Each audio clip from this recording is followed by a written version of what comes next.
Hello, everyone, and welcome to another episode of Radio Silence. I'm Shaheer, and thank you very much for joining me yet again in this belated episode. So, it was a very eventful day for all of us because today we had the A and O level results, and obviously, it was very nerve wracking considering that we were all in the middle of a pandemic and didn't give any exams. So the results were, we were completely in the dark this time over, right? And you could not anticipate what was going to happen because there were simply so many factors involved, right? You had to be in the good books of your teachers, and you needed to have in your past had a good academic performance in your AS levels and your midterms, and along with that, in our case, we also had online classes in which you had to perform well. So all these factors they came in, and they completely changed the generic rubric of how we got our grades. But I do hope that all of you guys achieved well. In my own personal understanding, I do believe that everyone got fine grades this time over. I mean, no one was left hanging high and dry, like, straight E's or straight Q's, nothing like that. I do believe everyone got a fighting chance in these exams. Maybe some people did feel that they did not achieve to their potential, or that maybe they were cheated out of one grade. But by and large, I do believe that the world was very kind to us, guys. We didn't give exams, right? And we still got definite grades. And I do think that is a very impressive thing. It makes my faith in the world, and it makes me proud of being a citizen in the modern world. So that being said, some very interesting things are going on in the educational landscape of Pakistan, right? Because the single national curriculum has been introduced. And the reason that this curriculum is so unique is because it is trying to implement uniform education across the various educational streams in Pakistan. So you have the largest grouping, which is public schools, right? And then you have private schools, and then you also have religious seminaries or madrasas where students are being taught. And these three streams of education are very different from each other. They are worlds apart. And for better or the worse, the government now wants to bring them at par with each other, which, to say the least, could also mean that the quality of education in private schools could go down. Now, the single national curriculum has, to say the least, been very controversial in discussion circles, and you have seen the public fights on talk shows and everything. And I do believe that some aspects of it are very worrying. So the first of these is that you will have to memorize, if I'm not wrong, 20 hadiths between grade 1 and grade 5, right? 20 hadiths. And at face value, that may seem like an innocent gesture, right? Because all of them will be very community oriented and will be grounded in the modern world. But it is a bit worrying, right?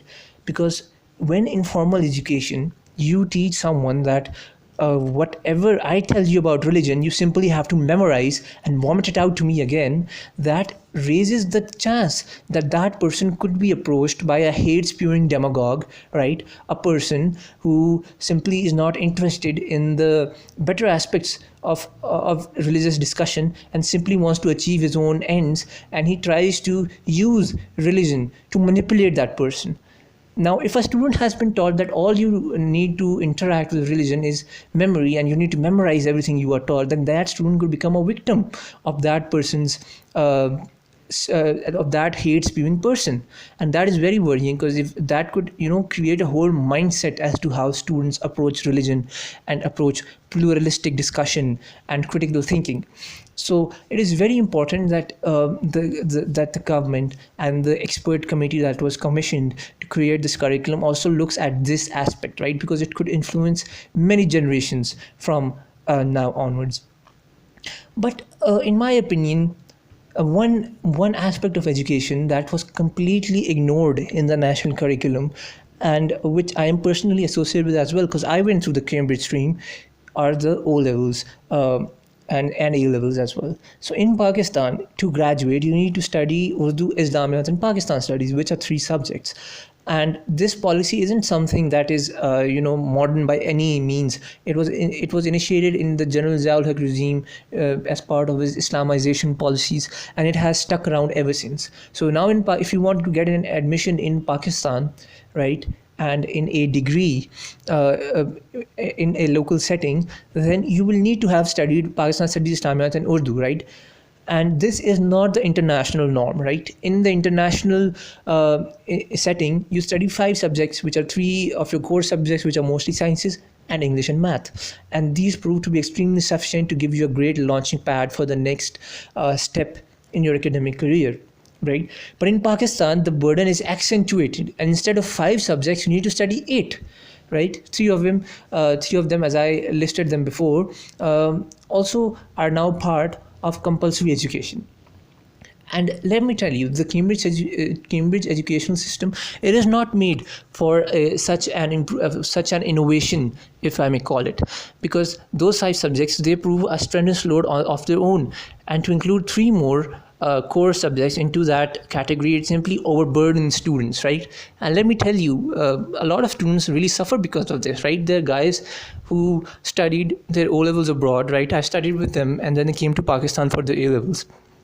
And those people, they were doing their A levels and still giving some O level exams as well, right? They were giving Urdu, or they were giving Islamiyat or something along those lines, so they could get admission in NAST or get admission in LAMS. And that simply is very counterproductive, right? Because you've already gone through your O level cycle, and you've already achieved scholarship, you will already achieved a modicum of excellence. Then why should you have to revert back to it when you are now at a higher educational standpoint, right? And so for this reason, I don't understand why the government simply has not abolished this age-old scheme, right? Because when you are going through the Cambridge stream, and some people may argue, but you need to know about Pakistan, right? Because you're a Pakistani and you need to know about Urdu. Well, the whole curriculum for O levels is designed in such a manner that by the time you reach 8th grade, you know everything about Pakistan studies and Islamiyat and Urdu that you need to excel, right? And for this reason, it is very important that now we look back at this policy and we bring it up. We do not need to innovate on it in any manner. We simply need to bring it up to international standards, right? Because guys, other than being an extra burden, right, mentally, it is also a huge financial burden. The huge economies that have spawned, right, through the business of academies that teach Pakistan studies and Islamiyat and sometimes Urdu as well, right? It is mammoth. The economies that they are their own little fiefdoms, if I may call them, because whole students are rushing to study these subjects. They're very nuanced subjects. Students in Pakistan find them very difficult to tackle, and they require a lot of time and energy. If I look back at the almost 16 subjects that I studied in my O and A levels, then I do believe that Pakistan studies and Islamiyat were the most difficult, right, by far. I studied for them much more than I did for the others, and I can say that without a doubt.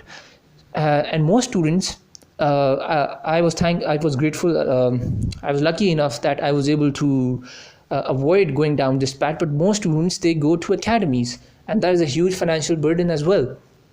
Considering that already you have to pay 12,000 rupees per subject, right? In a country where the minimum wage is 17,500 rupees, you have to pay 12,000 for each subject.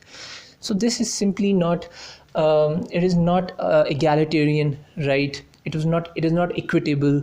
It does not favor the less fortunate among us, and it needs to be changed.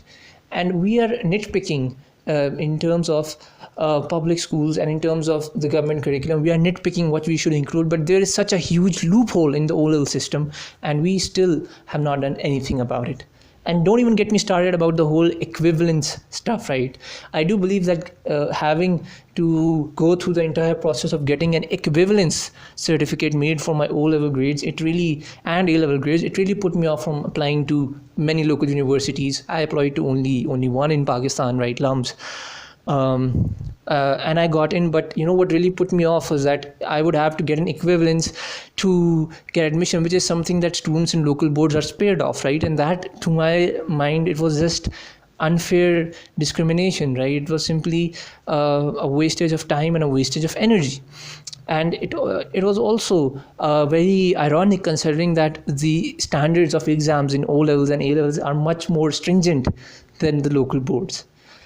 So definitely a lot of improvement needs to be done in the government support system for the Cambridge stream, because students, they're really suffering, right? They're really suffering, and every student, right, is worried in Pakistan who is in the Cambridge stream, because it just becomes a rat race, right? If there was a basis of 5 subjects, then studying 8 subjects would have an achievement. But because you have to study eight, now getting 12 A's is an achievement, right? It is the benchmark. So I definitely would want someone to take this up, right? Someone to actually initiate meaningful change in this matter. And that is all I have for you guys today. I do hope, again, that you are not put off by the grades you got, and you are confident that they will help you get where you want to be. Uh, However, if you are not, then there was this meme page, right? And they put this very elegantly. They said that you don't need to feel bad about the grades you got this time, all right? Because you didn't even appear for the exam. You didn't even have a say in the matter, right? For the large part. And I do agree with that, right? You didn't give an exam, so why do you have to feel bad about the results you get? So guys, buck up, right? Chin up, and look towards the next avenue. And it is time for me to sign off. And thank you for joining me again for this episode. And I will be back soon. Bye bye.